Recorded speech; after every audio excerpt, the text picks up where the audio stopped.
little intro music here. Why not? Hey, welcome back to Coach Yacht's help on the AP US History test. We're going to try to get you answering the short answer section the best that you can. I haven't really done any intro on any of my videos of who is this guy that's actually trying to help you out on the AP US History test. One thing that I will say as far as a short answer question, I have been a short answer question leader. I'm an early table leader at the reading. I go back and I read these questions. And so I become a little bit of an expert on the short answer section. And so hopefully I'm going to be able to give you a little bit of wisdom. As you can see on there in the slide, it talks about these are 9 questions disguised as 3.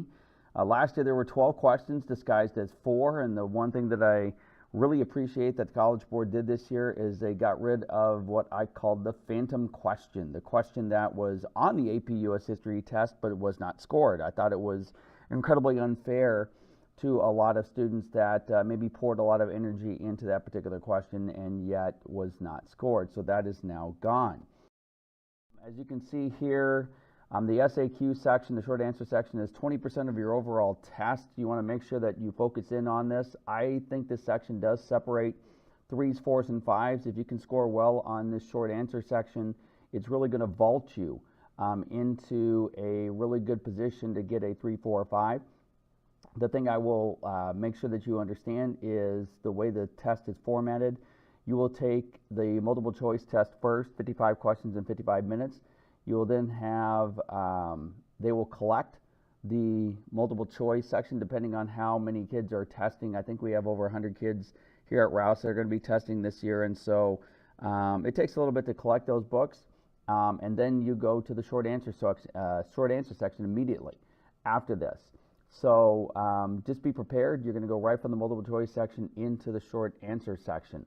There's 3 questions with 3 parts each. Each has an A, B, and C. I think I can thank Bill Sheldon for that particular grace that the College Board has decided to put A, B, and C. Originally, they were thinking about maybe possibly having A having 2 questions or B having 2 questions, but they have solidified that you will see A, B, and C on your test. Your responses, I believe, should be about 3 sentences each. These are short answer sections. These are short answer questions. We're not looking for thesis statements. We're not looking for you to fill the page. I'm looking for you to ATQ, answer the question. Occasionally I would like to say ATFQ, but we'll just leave it at that. Just make sure that you answer the question that's being asked of you. These are not essays, as I said. These are there should be no thesis statements. One of the ways that I can almost tell as a reader, if the student doesn't know, it's like almost like a red flag going up. If the student doesn't know what the heck they're talking about, they are regurgitating the question. They literally use the question in their answer right at the beginning. And so it's almost like they're trying to fill the page with just answering the, just rewriting the question. It's like, it's just a red flag to all readers, like, oh, this kid doesn't really know what they're talking about. So answer the question immediately, and I'm going to give you hopefully some examples of that in just a moment. Each of the 3 questions, for those of you that are math whizzes out there, each of the 3 questions are worth 3 points each, which is, that equals about 6.67% of your APUSH score. So those of you that decide to leave 3 questions blank, you are just lost 6% of your, almost 7% of your AP US History score.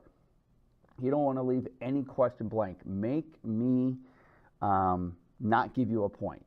Understand when I am reading your responses, I'm trying to give you a point. I'm not playing takeaway. I'm trying to give you a point. So make me think about it. Make me think about your assertion. Make me think about your fact that you're using to actually defend your answer. But when you leave it blank, it's really easy. It's easy. It's easy to score. Those of you that know how the scoring system works, it's usually a dash, which means that it was left completely blank, or it's a 0, which means that the student has completely off topic, or they've not answered the question appropriately, or it's 1, 2, or 3. It's that simple.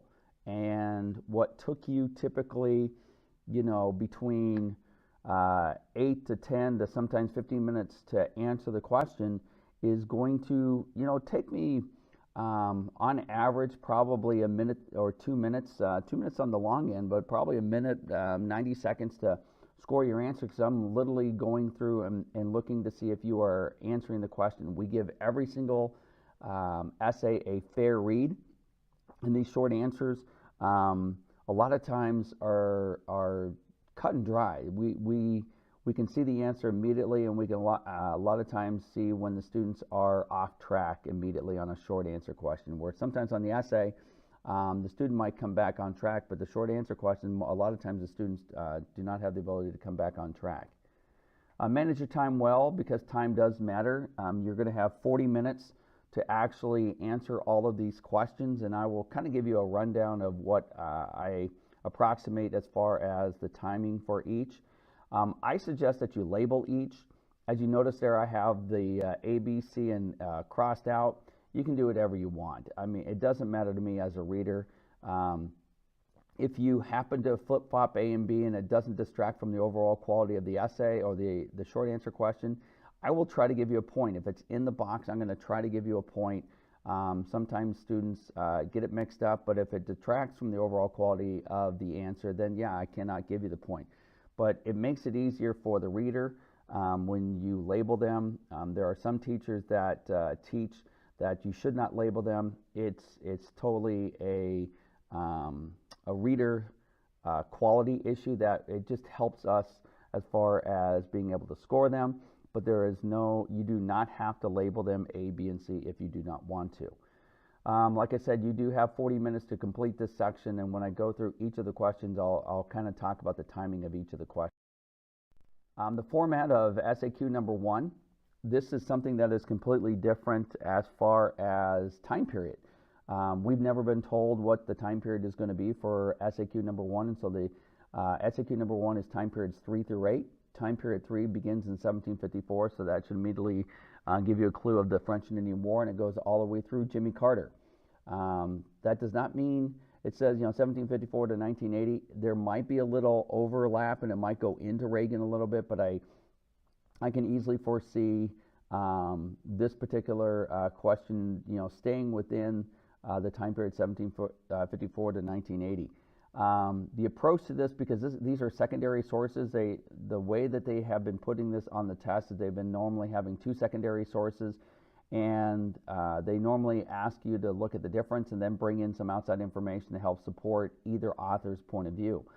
So I always tell my students, read the questions first. They're going to give you A, B, and C. Don't start reading the stimuli, but read the questions first. Know what you're looking for. Look at question A. A lot of times, every single test so far has been, tell me the difference between the 2 authors. They might ask for the similarity. What's the common thing between these 2 authors in their point of view of, let's say, the Mexican-American War, or the Compromise of 1850, or the Constitutional Convention? So read the questions first, understand what you're looking for, then go and you're going to read both passages. I always say use the what and why strategy when you're answering like an author's point of view. If they're asking you to interpret either a similarity or a difference between the authors, what is the difference and why is it a difference? That's what you want to answer. That's how you want to answer it to the reader. You want to make sure that you explain to the reader what is the difference if they ask a difference, or what is the similarity if they ask a similarity. Then you might be expected to link an event during the time period with both the author's point of view, and so that's where you use the why strategy. And I'll get into that why strategy a little bit more, but it's really what, how, why are things happening. It's really the historical context of what's going on around the time period that allowed the answer to take place. So what is the answer, how is the answer, and why is it the answer? So you might be expected to bring in some outside evidence, and in doing so you need to explain how that outside evidence links to either one of the authors. I will say stay in the box to you multiple times during this presentation. The reason that I will say to you stay in the box is anything, all of these short answer questions are now being scanned in. So when I am in Tampa this next year, and I'm not sure if we'll continue to be in Tampa, but we're in Tampa coming in May and in June, I will be at a computer and I will be reading your short answer questions at the computer. So they scan them all in. So if you write outside the particular box, I really cannot see too much outside the box. So you want to make sure that all of your answer stays within the box. This is an example from 2016 of a question that is similar to the SAQ number 1 that you might see. I actually scored this one in 2016, the Dr. Brands and Josephson beliefs on the Gilded Age. And you could see, if you take a look at A down there, where it says briefly explain one of the things that's going on here, you're going to see that it says, well, one major difference right here between Josephson and Brand's historical interpretation. So you got to list that particular difference and talk about it. Then it says in B and C, B says, give me one event that helps to support Josephson's interpretation, and then C says, give me one event or person or event that talks about Brand's interpretation. The one thing I will point out to you on these questions, there are time periods associated with these questions, and if there's one thing that the College Board really stresses a lot of times in their answers is that you stay within the time period. This particular question in this particular year, 1865 to 1900, is really talking about robber barons versus captains of industry, and Dr. Brands was talking about that these men were captains of industry, and they did some good things along with some of the things that they did to the workers that were bad, but he points out the good things. And so a lot of the answers we were looking for on C was, Andrew Carnegie and philanthropy and stuff like that, but one, I want to say probably 10 or 15% of the students decided to talk about Henry Ford. If the students on this particular year talked about Henry Ford, he was considered outside this time period because Ford Motor Company really gets started and the main gist of it is after 1900. So if they give you a time period, the majority of your answer better be within that time period. Stay within the time period of what they are asking. If you're going to go outside the time period, this is not synthesis. You don't get to make historical connections and stuff like that. So stay within the time period. This is another example of a question that you might be asked. This was from last year's test. I thought this was extremely difficult. The only reason I thought it was extremely difficult, this happened to be question number 4 last year, and a lot of students didn't make it or didn't plot out enough time for this particular question. I think they ran out of time, and I saw it even in my my answers when I got my kids' tests back from last year, that they might have gotten to A or they might have gotten to A and B, but they didn't really answer A, B, and C really well. So how do you allot their time? Well, SAQ number 1 is probably going to take you about 15 minutes to probably answer, and SAQ number 2 probably going to take you 15 minutes to probably answer. So you got to budget your time wisely. You might have to look at A, B, and C and go, okay, I can answer A and I can answer C, but I can't answer B right now. So go ahead and answer A and answer C and leave B blank and go to question number 2 or go to question number 3. But I'll talk about that strategy in just a moment. But just answer those 2 that you know, and don't get bogged down. It's like, oh, I can't think of B, and I'm going to sit here until time runs out until I think of B. It's like, no, the main goal here is to get points. And so if you can only answer A and C, answer A and C, and then all of a sudden if B strikes you, it's like, oh, I know how to answer B, and you still got time left, go back to B and answer it. So that's kind of a little bit of a strategy on SAQ number 1. SAQ number 2 format is the same time periods, except for it's going to either ask you to compare, or it's going to ask you causes of a primary source text or a visual source. So this is similar to what they have had on the AP exam in the past, but the only thing that they haven't had is let us know what the time period is. The approach to this particular question, again, I ask you to read the questions first, know what you're looking for when you're looking at the primary source, explain to the reader. If they're asking you to compare something, make sure that you compare it, that you're talking about the similarities or the differences. If they're asking to talk about what are the causes of this particular thing, this event that's going on in a text or in a primary source, like if it's the Boston Massacre and they have that Paul Revere picture, what caused this to happen? You got to be able to bring in what's going to cause that particular event to happen. And then use the why strategy, what, how, why. Make sure that what is the similarity, how is it the similarity, and why is it the similarity?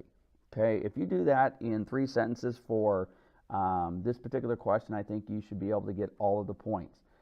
You could be expected also to link this event or this primary source to outside evidence that you have to use in order to help support your answer. I think bringing in outside evidence on the short answer section is the difficult part of this. And so I think that's why the College Board asks you to do that. You're expected to bring in that outside evidence, but again, use the why strategy. What is that outside evidence? How is it the answer to the outside evidence? And why is it the answer to the outside evidence? Again, stay in the box because I cannot read it if it's after it's scanned. This is an example of a SAQ number 2 from 2015.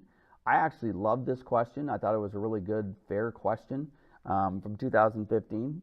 But this one is, you know, when did John Adams, as you can see with question number A, I like the question, briefly describe one significant difference between Adams' understanding and Rush's understanding of the American Revolution. In other words, when did Adams think the revolution took place, and when did Rush believe the revolution took place? I love that question. And so you got to know going in what you're looking for. Then you go read the two selections. Notice what they're asking in B and C. Briefly explain how one specific historical event or development from the periods 1760 to 1800 could be used to support Adams' interpretation. Well, the little clue here is if you put anything on B after 1775, it was wrong, probably, because Adams believed that the revolution took place before the actual fighting began. So it was really easy to score this one. And then on C, if you put anything if you put anything after 1775, that was going to be correct. And hopefully I said B right. I'm going back and I'm thinking. So Adams is going to believe everything that if you put anything before 1775, that is going to be correct, and anything after 1775, that is going to be incorrect. And Rush is just the opposite. If you put anything before 1775, that is going to be incorrect, and anything after 1775, which is kind of the official start of the American Revolution, that is going to be correct for Rush. So there's differences in these particular primary source material viewpoint. And so they might ask you to take a look at that in a particular question. This question is from last year's test in 2017. I thought this was a booger of a question. It threw some of my students and stuff like that, but notice what they're asking you in A. Briefly explain one historical perspective expressed by the artist about the changes from the period 1869 to 1877 to the period 1877 to 1881. Now, I don't think they'll ask you changes because they've said they're only going to ask you comparisons, so they're going to ask you to compare something, or they're going to ask you to talk about the causes. But this particular cartoon, all you had to look at, because my students got kind of confused going, oh my gosh, I don't know who this guy is in this big, huge, if you're looking on the left here, I'm not sure who this guy is on top of the this bag that's here, but then all of a sudden you can see, oh, carpet bag. And you might recognize who this is because you can see kind of the cigar right there, but that's Ulysses S. Grant. But even if you don't know who that is, you can look down here, and that's Ulysses S. Grant term. And then you come over here and you look at, oh, 1877, who was elected in 1877? Well, that's Rutherford B. Hayes. Well, that's Rutherford B. Hayes right there, and his let alone policy. So you just had to tell the difference that, hey, you have this strong government that's going to be run by Ulysses S. Grant, the former general during the Civil War, that he is going to come in and pretty much try to run Reconstruction with a heavy hand, bringing in the military and stuff like that, and Hayes is not. And the interesting thing, if you look in the cartoonist perspective, is that it seems like the cartoonist likes what Hayes was doing, because back here in the background, you actually see almost prosperity, versus, you know, ships are sinking over here and stuff like that. So the artist seemed like he might like the weak government. And that's where you can say, you know, on B, briefly explain how one specific event or development led to a historical change suggested by the images. So you got to use that. And then notice what C does. It puts a time period on you. Briefly explain one specific result in the period 1877 to 1900 of a historical change suggested. So what what changed, and you could talk about, you know, what changed for African Americans, or what is going on during this time period. So it's a good example of SAQ number 2, but they'll kind of rephrase it this next year, where it's only going to be a comparison, or it's only going to be a causation essay. Format for 3 and 4. The format for question number 3 or question number 4 is, I say answer this question first, and I'll explain that a little bit more. But notice question number 3 is going to be your early question, 1491 to 1877, so up through Reconstruction. And question number 4 is pretty much going to be the Gilded Age all the way through the present. So choose which SAQ you're going to actually answer the best, and you can get the points. I notice if you do, I put on there, if you do answer this question first, please make sure you use the correct SAQ page, and I'll point that out later on. The approach to this is truly the what, how, why strategy.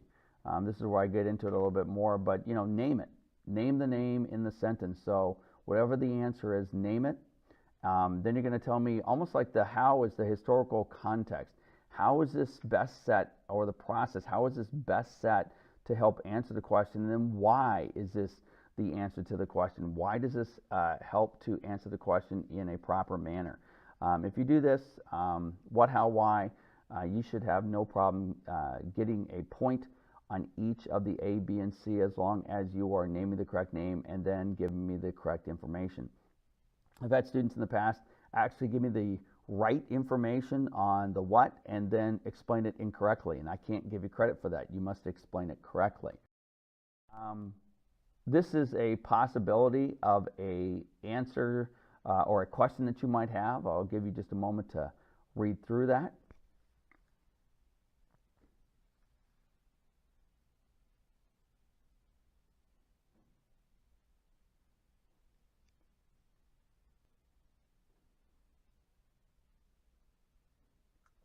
Notice A and B are pretty much the same answer. How did contact between the Native Americans and Europeans bring change to the American Indian Society? And C is, you got to bring in one example of how the American Indian societies resisted change. Pretty straightforward question. Notice the time period, 1492 to 1700, so that's Columbus all the way up into colonization. You have all this opportunity to talk about what's going on. So my particular question, this is how I would answer it. You know, I talk about the introduction of the horse, brings a lot of change. The horse made, you know, Native Americans more mobile, and the mobility caused the Indians to hunt and gather in a much larger radius. That's all you had to do. Okay, so the introduction of the horse, that could be one as far as a answer choice. Answer choice, of course, is disease that's going to be introduced, is going to cause a dramatic shift in the American Indian population. You know, I teach that the Spanish unknowingly bring germ warfare to the Native Americans. And then the Spanish had lived through and became immune to smallpox by the 1500s, but since the American Indians had no resistance, it's going to result in the death of millions of Native Americans. The one stat that I always like to give to my students is the population of American Indians pre-Columbian is in North America, just in what becomes known as the United States, is 4 to 7 million. And by 1750, there's 1.5 million American Indians left. Most, 90% are going to die of disease, 10% by warfare, and that's even attributed to Howard Zinn, where he says it in his People's History that 90% of the American Indians are going to die by disease. My last conflict is the American Indians are going to fight back. I picked the Powhatan Indians to actually fight back and their resistance. I could have picked the Pequots. I could have picked the Massasoit. I could have picked the Pueblo Revolt.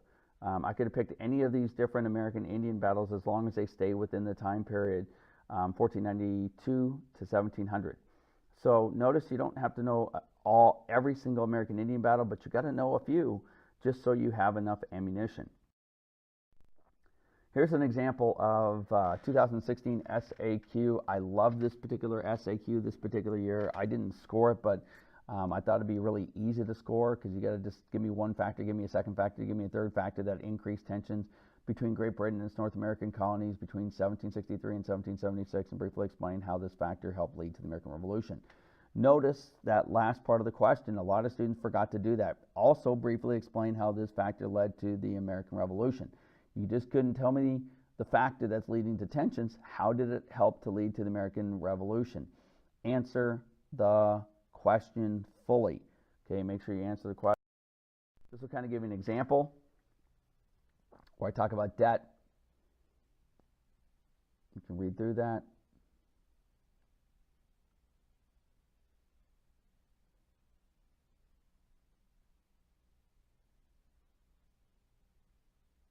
Notice I finish off by saying eventually rebel against their mother country more than a decade later. Okay, so I'm letting the reader know, hey, debt causes this to happen. It's going to lead to tensions, and it's going to lead to the American Revolution. Here's a second. Stamp Act is just huge.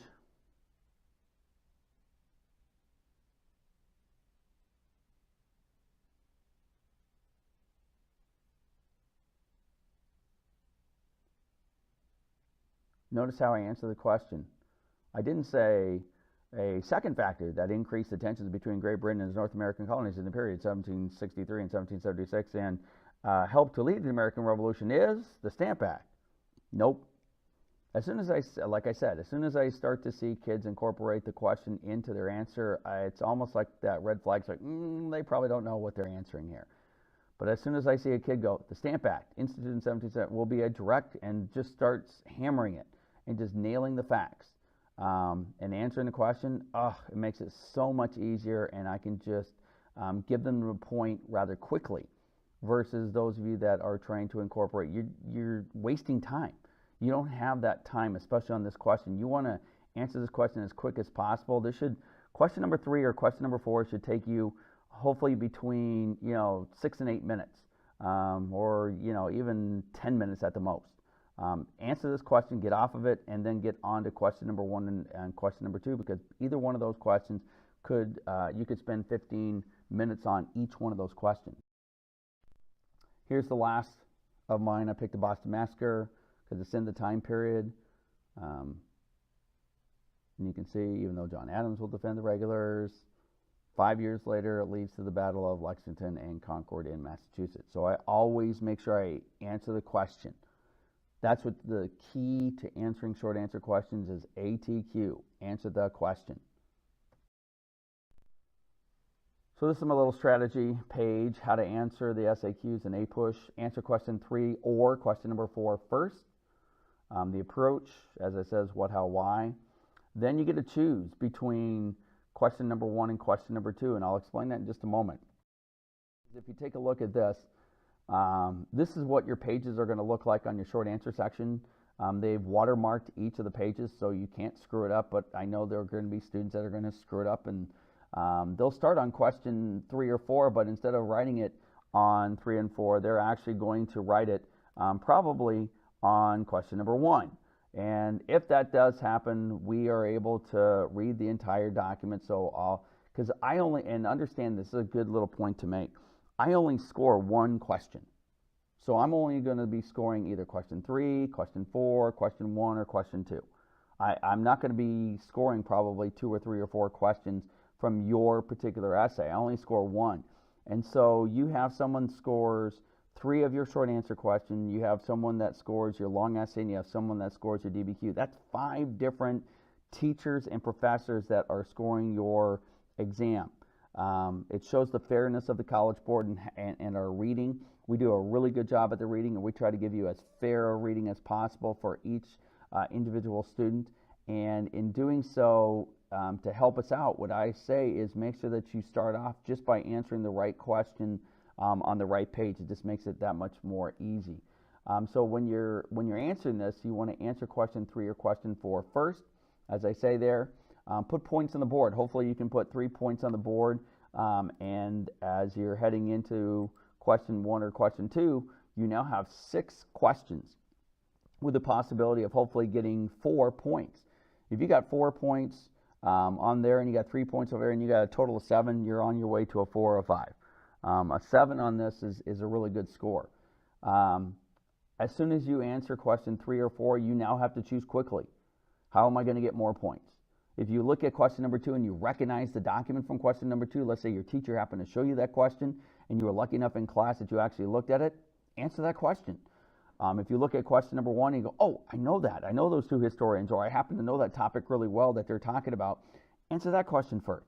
Whichever question you can actually answer best, answer that question next after you get done answering question 3 or 4. As I say up there, the minimum score for this particular section is 5 out of 9. If you're trying to get a 3, if you're trying to get a 4, you probably want to get 6 or 7, and if you want to get a 5, you want to get 7 or 8. Yes, everybody wants to get 9 out of 9, but 9 out of 9, yeah, guarantees you almost a 5, but really, I want 6, 7, 8. That's what I want. So if you're able to get those points, you get 3 points on question number 3 or 4, and you get a couple of points on each question number 1 and question number 2, you should be fine, and you should be heading towards a successful passing AP score. If you have any questions, you can post them in the comment section below this video, and I will try and respond to your questions. I do wish you the best on the AP US History test, and hopefully this video was very helpful in answering the short answer section. Have a great day.